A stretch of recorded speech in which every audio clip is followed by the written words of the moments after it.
carácter coyuntural, pero que tiene que ver precisamente con el manejo del presupuesto que se da a los partidos políticos. Ayer vimos ya Hamlet, la denuncia que presentó la gobernadora de Campeche, Laida Sansores, puso una grabación en la que queda en evidencia que Alito Moreno conversa con alguien y se habla de la compra de escaños o de curules de los famosos plurinominales.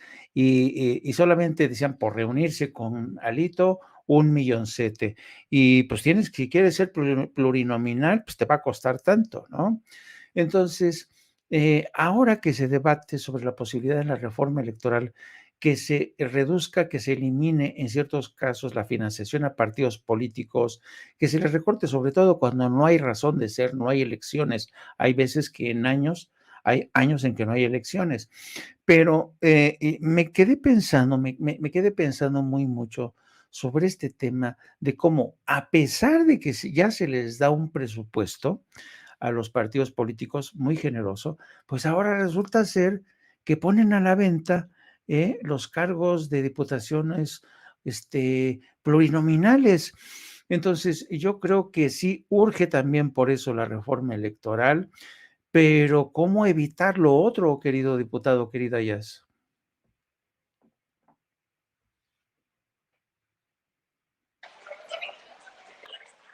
Es muy importante el avance de la reforma porque va a permitir que la representación de las entidades federativas sea palpable. En este momento los diputados representan distritos y conforme a la iniciativa del presidente, los diputados ahora representarán a los estados como ocurre con el Senado de la República. Y además, mira, las cosas han cambiado a nivel federal, en el tema de la distribución de los presupuestos. Pero lamentablemente, en muchas entidades federativas todavía no se aplica el principio de austeridad en los congresos locales. Hay entidades donde todavía los legisladores locales tienen margen para la negociación de los presupuestos con el tema de los moches. Es muy importante por eso ganar mayorías en los congresos locales para desterrar esas prácticas nocivas. Y se va avanzando. Hubo ajuste presupuestario importante al Congreso, por ejemplo, en el estado de San Luis Potosí, que ya tiene una mayoría integrada por legisladores de la coalición. Viene un ajuste importante en el Congreso del estado de Quintana Roo, de tal manera que se puedan limpiar las instituciones legislativas también a nivel local. Y los cabildos, Jaime, es muy importante. Hay municipios del país en el que los regidores ganan más que el presidente de la República, o ganan más que los diputados federales, o ganan más que los senadores de la República. Y esta iniciativa también pretende reducir el tamaño de los cabildos, así que va a tener impacto en los casi 2.500 municipios de nuestra nación y un beneficio económico para la ciudadanía, para toda la sociedad. Son muchos los beneficios de esta reforma electoral y es un proceso gradual. El presidente de la República lo ha mencionado en muchas ocasiones, ¿no? Las escaleras, cómo se tienen que barrer de arriba hacia abajo. Y hasta que la cuarta transformación permee en el último peldaño, pues se va a lograr este objetivo de que los recursos alcancen. Y te voy a poner el ejemplo muy claro e inmediato de las elecciones del próximo año 2023. El presupuesto estatal más grande del país es el del Estado de México.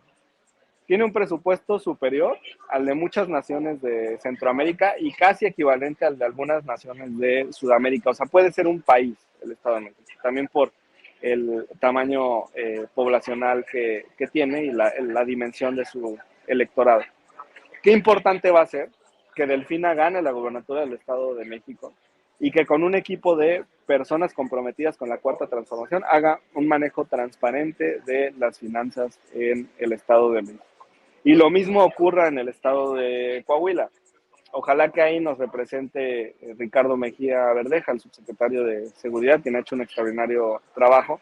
Y estoy seguro que las cosas van a cambiar, porque no me queda la menor duda que el clan, que todavía tiene el control en ambas entidades federativas, pues se han enriquecido a partir de extirpar recursos que son de todos los ciudadanos en un modelo muy similar a lo que todavía está ocurriendo en el instituto y en los partidos de oposición, Jaime. ¿Cómo ves tú, querida Jazz, este tema? Que es complicado, es proceloso, pero pues ojalá, ojalá que, imagínate, que pudiéramos realmente pensar que, porque el Estado de México va a ser una batalla, va a ser la madre de todas las batallas, pero si gana ahí Delfina, como dice el diputado Hamlet Almaguer, hombre, las cosas van a cambiar en muchos sentidos, eso espero, y también en Coahuila. ¿Tú cómo lo ves? No, bueno, si la pregunta es que si vamos a ganar, así lo veo. Eh, pero bueno, mira, justamente estoy leyendo aquí los comentarios de quienes nos están viendo y dice, por ahí había un comentario que decía que, pues, esto no es nuevo, ¿no? O sea, que salga, una noticia como esta, donde los partidos políticos venden las candidaturas, ¿no? Y decía aquí, pues, no es nada nuevo. No, no es nada nuevo, definitivamente. Lo que sí es que casos como este, ¿no? Como este que acabas de hacer mención, lo que sí es que nos termina dando la razón, ¿no? O sea, terminan siendo cada vez más argumentos más sólidos de que, pues, teníamos razón de Eso, empujar sí, una sí, sí, reforma como esta. así es. ¿No? Yo a mí después de esta gran, de este gran ejercicio que hizo el INE, donde sale y pregunta a la ciudadanía qué piensa al respecto de esta propuesta en reforma electoral, a mí me da una idea de que esta iniciativa de reforma democrática electoral, pues ya no es del presidente, es del pueblo, ¿no? O sea, es un clamor del pueblo justamente porque no es nuevo esto que ya sabíamos, esto que mencionas tú, donde pareciera ser que es un negocio, ¿no? El tema político, el tener un partido político, las candidaturas, es más, se venden hasta las candidaturas las que se van a perder, ¿no? O sea, porque eso es negocio, ¿no? Esto, cómo se vendían los partidos pequeños, ¿no? Porque es tu resto que te permite ganar una votación, ¿no? En una cámara. O sea, es decir, todo este teje político, justamente ya lo conocíamos, ¿no? O sea, el pueblo lo sabe, lo conoce, lo reconoce, y justamente por eso es que, pues, hay toda una propuesta que regula, que modifica, que pone un encuadre distinto, que nos pone en distintas situaciones, que permiten, erradicar estas prácticas, insisto, porque el problema no es hablar de un partido o de otro, ¿no? O sea, el problema no es el PRI, no es el PAN, no es todo el resto de partidos, sino sus prácticas, estas prácticas nefastas, ¿no? Y es lo que hay que erradicar. A mí me parece que tiene mucho sentido, por ejemplo, cómo desde este gobierno ha permitido ir evidenciando, ¿no? Esto que tú dices, ¿no? Que tú nos pones aquí sobre la mesa, donde, bueno, es que hay hasta grabaciones donde ocurre esto, pero no solamente eso, en temas, por ejemplo, de dineros, de recursos, ¿no? El gobierno ha podido ir evidenciando cómo se ha malgastado el dinero del pueblo, ¿no? El INE es uno es un gran ejemplo, ¿no? Por supuesto que los partidos políticos ha sido otro de los grandes ejemplos. Aquí lo dijo también el diputado Hamlet, o sea, no en todos los congresos locales hemos podido llegar a profundizar, a llevar a la práctica el tema de la austeridad, ¿no?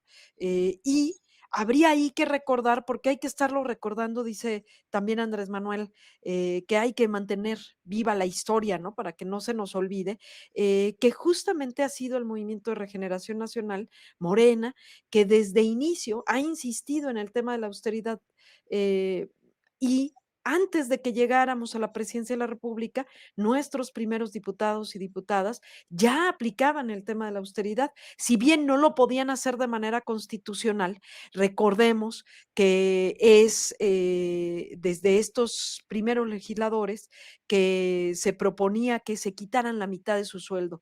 Y no que se lo quitaran así en un ente que quién sabe dónde quedaba la otra mitad, sino ya había programas que beneficiaban, sobre todo en ese entonces, entonces a jóvenes, ¿no? A las juventudes, y justamente poniendo el dedo en un tema muy delicado que tiene que ver con la seguridad, ¿no? O sea, si ustedes recuerdan, en el 2015, diputadas y diputados federales por Morena donaban la mitad de su sueldo para un programa que se llamaba Becarios sí, sicarios no. Sí. Eso es ir evidenciando, eso es ir poniendo el ejemplo, esto es ir barriendo las escaleras de arriba para abajo, ¿no? A mí me gusta mucho retomar cuando hablamos sobre todo en temas de recursos, cuando hablamos, por ejemplo, del tema de la reforma electoral, recordar esta frase que ha dicho Andrés Manuel, donde él ponía le daba sentido a hablar de la política y decía, la política es pensamiento y acción, ¿no? Y en tiempos de transformación, la acción es convicción. O sea, es decir, convicción es la seguridad, la certeza de que algo puede ocurrir. O sea, es decir, hacer política en tiempos de transformación, o sea, quienes venimos de este movimiento transformador, nos queda claro que hablar de una reforma electoral y plantear, por ejemplo, en este caso, el presupuesto de esta manera, es porque lo hemos hecho acción. O sea, es decir, tenemos la convicción de que se puede hacer. Sabemos que un partido político es capaz de sostener su vida política, su activismo y su militancia, más allá de estos grandes recursos que se les han dado como anteriormente era. O sea, tenemos la certeza y la seguridad de que se puede hacer política desde otros espacios mucho más austeros, por decirlo de una manera, ¿no? Pues yo quisiera agradecerles a ambos, a Yasmín Ugalde y al diputado Hamlet Almaguer. Miren, yo soy de las personas que estoy convencido de que en México necesitamos de la deliberación, del debate de ideas. Debate de ideas no a partir de discursos panfletarios, no a partir de insultos, gritos y escupitajos, no. Yo creo que en México requiere, necesita, le urge que haya debates, deliberaciones. Y a mí me encanta este espacio de cuarto grado, porque precisamente es un esfuerzo que apuesta por hacer pensar a la gente, ¿no? Aguijonearla con ideas, con información. Y yo por eso le agradezco a Yasmín Ugalde su participación y también al diputado Hamlet Almaguer, que siempre, siempre, la verdad, es muy generoso con su tiempo, hay que reconocerlo. Y la verdad, siempre que hablamos con él, es muy interesante. Así es que les quiero agradecer a ambos su participación en este espacio de cuarto grado. Querida Yasmín y querido diputado Hamlet Almaguer. Muchísimas gracias a ti, Jaime, al espacio, al auditorio de Sin Censura, que nos recibe cada semana, por supuesto. También estamos muy agradecidos, por supuesto, con nuestros invitados, como el día de hoy.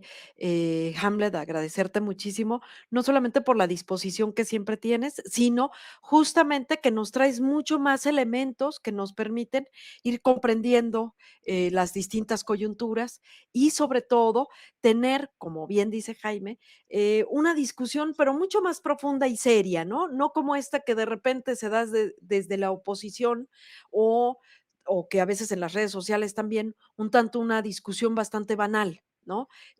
Nos permite tener elementos a partir de nuestras invitadas, nuestros invitados, a ir comprendiendo a detalle, a profundidad, los temas que van ocurriendo, ¿no? En este caso, por ejemplo, los que el día de hoy platicamos. Agradecerles muchísimo. Querido diputado Hamlet Almaguer, muchísimas gracias de verdad, ¿eh? Muchas gracias, Jaime. Muchas gracias, Yasmín, a toda la audiencia. Me encuentran en Twitter como Hamlet-Almaguer. Les vamos a estar informando sobre la reforma electoral, el avance en los temas del presupuesto y una cuestión muy particular que está ahora en el debate público y es la petición exigencia del senador Monreal sobre el desafuero de la gobernadora Laida Sansores. Pues lo manifestamos en redes sociales. Un senador no puede exigir el desafuero de un servidor público.